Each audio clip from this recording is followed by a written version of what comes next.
Hi, my name's Lee Woolsey and welcome to the Centre. We're back. It's been a while, university, student life, global pandemics, all that. But we're back for a snapshot reaction to the groundbreaking revelations published in, of all outlets, The Sun today surrounding Health Secretary Matt Hancock, involving an extramarital affair, violation of social distancing rules, and allegations of corruption. Really just another day in the life of this government. The Health Secretary has done a bad, if you'll forgive the dense academic jargon there. The Sun published a story this morning on its front page saying that, and with a picture to back it up, that the Health Secretary, Matt Hancock, showing a picture of the Health Secretary engaged in a rather passionate-looking embrace, clinch, as it's being called, but I can't get UFC out of my mind when I hear it referred to as that. But yes, a passionate relations with a female, Gina Coladangelo. Apologies if that pronunciation isn't quite right. And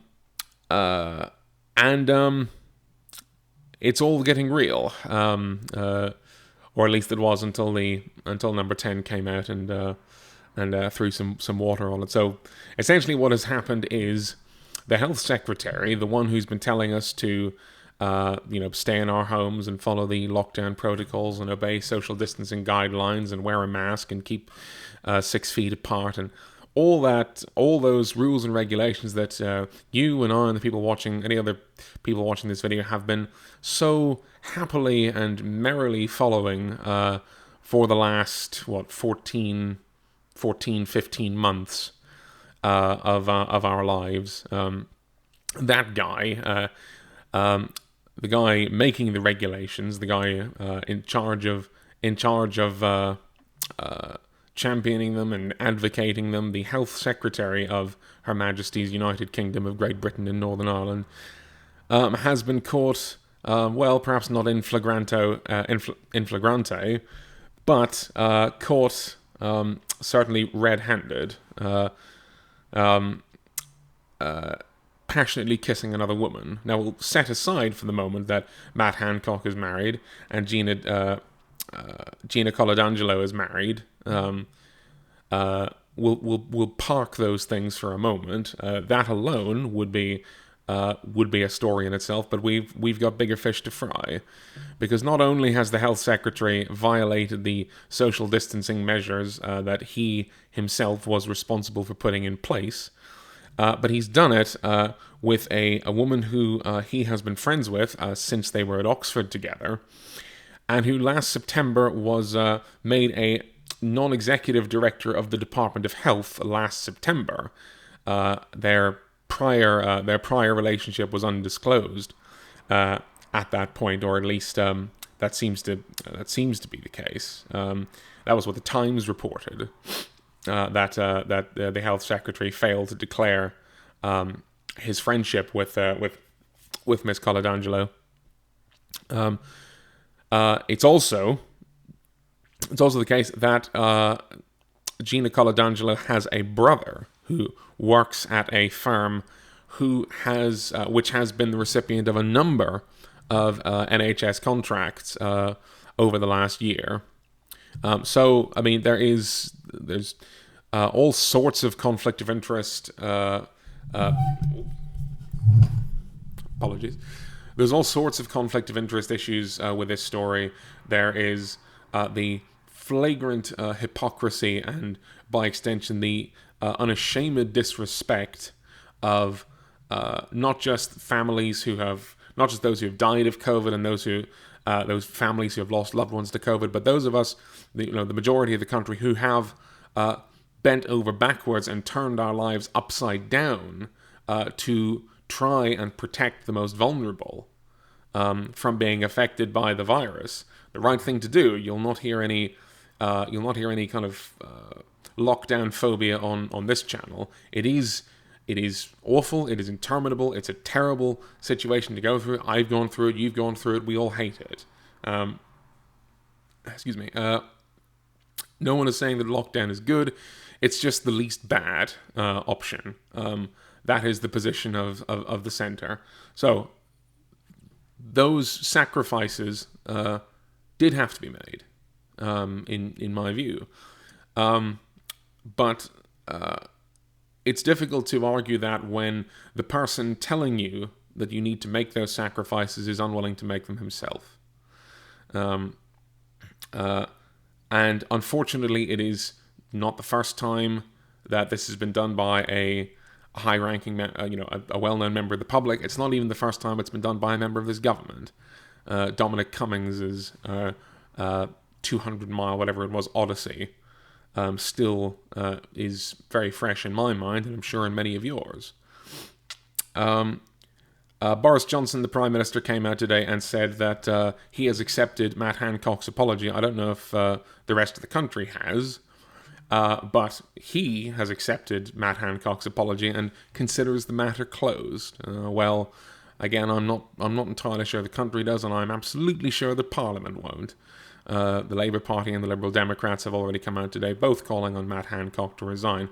Now, if the Health Secretary had violated, if it had just been one of the two, we have violation of social distancing and we have the conflict of interest problems that come with having a relationship with this woman who is related to, whose brother works for these firms that have been rewarded with NHS contracts over the last year.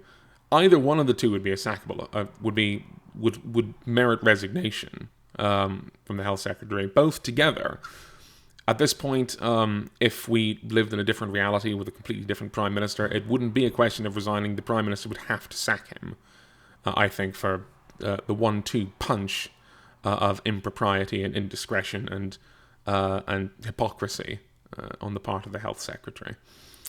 But the Prime Minister has made it clear he's not going to do that, or at the very least he doesn't want to. He came out today and said he accepted his apology. Now, Johnson and Hancock are gambling essentially that they can ride out the storm, that the story will fizzle out, and it may be a rough ride, but if they can make it through this news cycle, then Hancock might be able to limp on.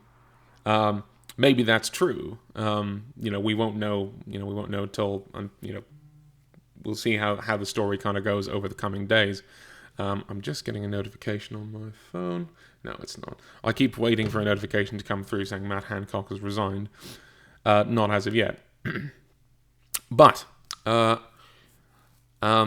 yes, the Prime Minister isn't going to do that because the Prime Minister never does that. I saw, Annalise Dodds, the chair of the Labour Party, has apparently written to the Prime Minister looking for an inquiry or some sort of investigation into it. And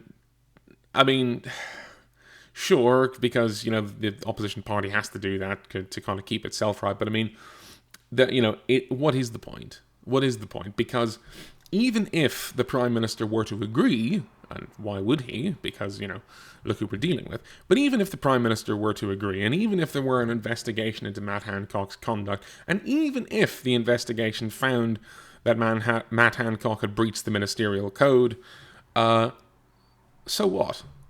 So what? There was a similar investigation done into Priti Patel last year on allegations of bullying. There was a Cabinet Office investigation into Priti Patel that the Prime Minister simply ignored, in spite of the fact that Priti Patel is one of the worst people in the entire government, which is saying something. How many times does this have to happen? How many times? And we're so close to the end, or at the very least of restrictions being loosened on the 19th of July. We had to wait a month. That's when that had to be pushed back a month. How many times does this need to happen? We've seen it with Cummings and Matt Hancock. There was that SNP MSP whose name escapes me, who travelled on a train despite having been tested positive for COVID. There was in Northern Ireland, my country, there was the obvious example of the funeral of Bobby Storey last year, and the attendance at said funeral by the Deputy First Minister Michelle O'Neill. We've seen Kay Burley going out for her 60th birthday party because apparently if it's your birthday, then COVID regulations don't apply unless you're not a celebrity. And now, and we are confronted with it yet again. How many times does this have to happen? How many times? How many times can the government expect to expect the public to follow the guidelines which I don't disagree with, but follow the guidelines put in place to save lives, to stop the spread of infection, and to keep the pressure on the National Health Service to its absolute minimum, while doing nothing at all to punish people within its own government who decide that following regulations is only something that the plebs have to do, that the common man has to do. It doesn't apply to the Oxford graduates in their expensive suits and their ministerial cars. How many times does it have to happen? Who can blame the people who go out and say hang the protocols, hang the regulations and the guidelines? I'm going out to the bar with my friends. Who can blame them when they're confronted with this kind of behavior and having it always go unpunished by this government when it's a member of their own? Any historical prime minister would have had them out in the air. Margaret Thatcher would have had him on a bus by now back to the farthest reaches of the country. He wouldn't be near Downing Street again. Same with Tony Blair. Same with Gordon Brown. Probably even with David Cameron. And going further back than that, this prime minister is astonishingly weak. And unlike Theresa May, he doesn't have the excuse of his majority hanging by a thread. The Conservative Party won a landslide election just 18 months ago. They won, certainly the exit poll had them winning an 80-seat majority. I don't think it ended up being quite that much, but it was a landslide victory, the biggest since 2001. Boris Johnson doesn't have an excuse. If he is so weak that he cannot sack the Health Secretary for violating the Health Secretary's own protocols, then that's a personal failing, not a political one. That's Boris Johnson's own inability to have a difficult conversation and to cut off the limb, to be, as Benjamin Disraeli put it, a good butcher. Disraeli said to be Prime Minister of the UK, you've got to be a good butcher. It's not all fun photo ops and giving speeches and being tousled with your mad blonde hair that you never comb. Being Prime Minister is hard. I'll give you a moment to process that, anyone watching this, because I'm sure it'll come as a shock. Being Prime Minister is a difficult job, and it involves having difficult conversations. That's par for the course. If you want to be the Prime Minister of the UK, and particularly if you want to be the Prime Minister of the UK in a time of the biggest public health crisis in a generation, then you're going to have to run the risk of some people disliking you. Johnson needs to be loved. That in itself is not a vice, but if that's the way your personality is, then politics is absolutely the wrong field for you. He couldn't have the hard conversation with Cummings, and he couldn't have it with Priti Patel, and he can't have it with Matt Hancock. He is weak and spineless and contemptible in his inability and unwillingness to force his own party and his own government and his own executive to follow the same guidelines that he expects you and I to follow.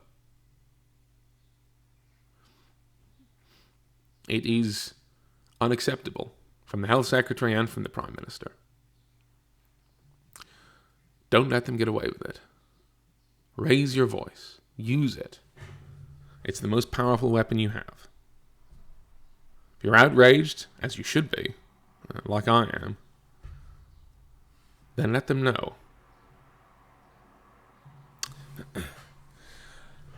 Thanks, everybody. Stay centered, as usual. Stay safe. Follow the protocols, even if our own government won't. Stay safe. And as always, Stay centered, my friends. I'll see you next time.